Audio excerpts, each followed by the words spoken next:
Is what's happening in Tigray in Ethiopia the worst crisis in the world right now? So Tigray is a region in northern Ethiopia where a major conflict is going on, and recently the head of the World Health Organization said that what's happening there right now is the worst disaster in the world.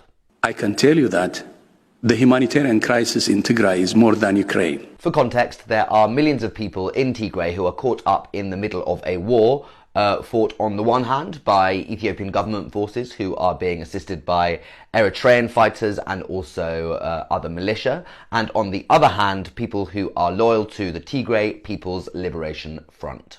The Liberation Front is a political group which has held a lot of power in Ethiopia since around 1991. But recently that power has started to wane, and the current Ethiopian government actually has them listed as a terrorist group. This latest serious conflict actually broke out in November 2020 when the Prime Minister of Ethiopia, Abiy Ahmed, started a military offensive against the Liberation Front group.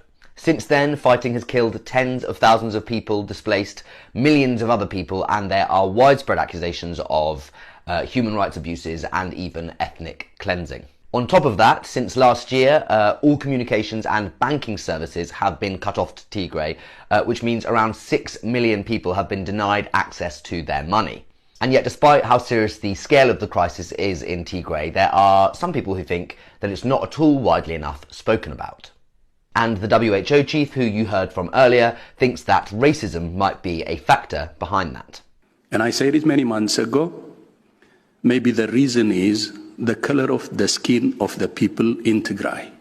The situation in Tigray seems to be getting only more serious, and the way that the world responds is once again putting a spotlight on how different crises are dealt with, depending on who the people at the centre of it are.